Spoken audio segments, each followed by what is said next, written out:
దీనికి సంబంధించి ఏ విధంగా ప్రతి ఒక్కటి చోట కూడా ఈవీఎంస్ అనేది ఇప్పుడు పెద్ద క్వశ్చన్ మార్క్.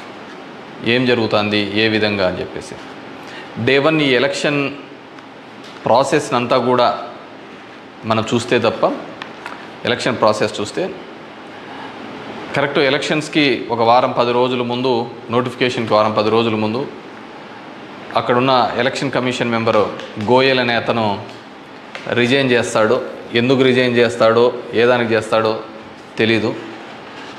తర్వాత అంతకుముందు వరకు ఉన్న ఒక చట్టం, ఒక ఎలక్షన్ కమిషన్లో ఒక మెంబర్ని అపాయింట్ చేయాలనే దానికి ప్రధానమంత్రి, ప్రతిపక్ష నాయకుడు, చీఫ్ జస్టిస్ ఆఫ్ ఇండియా ఈ ముగ్గురు సమక్షంలో ఎన్నుకోవాల్సిన దాన్ని మళ్ళీ ఒక కొత్త చట్టం తీసుకొని వచ్చి ప్రతిపక్ష నాయకుడు, ప్రధానమంత్రి, క్యాబినెట్ సహచరుడు అని పెట్టి తీసుకొని వచ్చి ఒక కొత్త వ్యక్తిని తీసుకొని రావడం జరిగింది.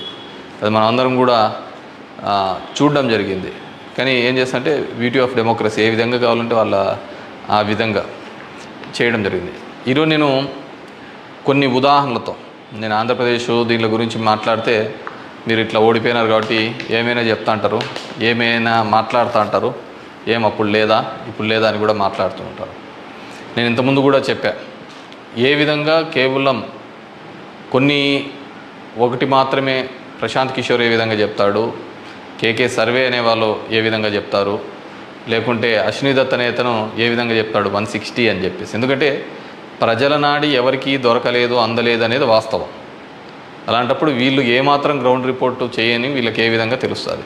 వన్ థింగ్ ఏదైనప్పటికీ కూడా నేను కొన్ని పత్రికల్లో వచ్చిన ఆర్టికల్స్, అదేవిధంగా మిగతా దానిలోకి వచ్చిన ఆర్టికల్స్ని దృష్టిలో ఉంచుకొని మీ ముందు కొన్ని ఉదాహరణలు తీసుకొని రావదలుచుకున్నాను.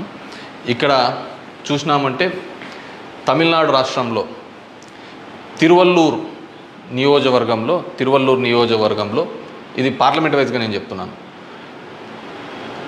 టోటల్ 14,30,738 ఓట్లు పోల్ అయింటే కానీ ఈవీఎం మాత్రం కౌంట్ చేసినప్పుడు 14,13,941 ఓట్లు 47 ఓట్లు చూపించాడు. అంటే 16,791 ఓట్లు కౌంటింగ్ చేసిన దానికంటే పోలైన ఓట్లు తక్కువగా ఉన్నాయి తిరువల్లూరు అనే విధంగా. అదేవిధంగా అస్సాంలో చూస్తే 10,760 ఓట్లు తగ్గినాయి. అంటే వీళ్ళు కౌంట్ చేసిన దానికి, వీళ్ళు ఈవీఎంలో ఇచ్చిన దానికి పోలింగ్ అయిన దానిలోకి చూస్తే, పోలింగ్ అయినది చూస్తే 12,40,306 అయితే ఈవీఎంలో కౌంట్ చేసిన దానిలకు 12,29,546 ఓట్లు ఉన్నాయి, 10,760.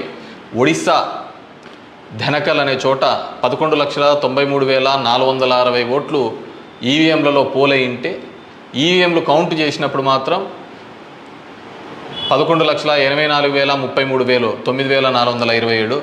అదేవిధంగా గుంటూరు మన ఆంధ్రప్రదేశ్లో చూస్తే 14,11,989 పోల్ అయింటే కౌంటింగ్ చేసినప్పుడు 14,04,061 ఓట్లు, 7,928 ఓట్లు పోలైన దానికంటే ఈవీఎంలలో తక్కువగా కనపడడం జరిగింది. అదేవిధంగా ఎక్సెస్ వచ్చినాయి. అంటే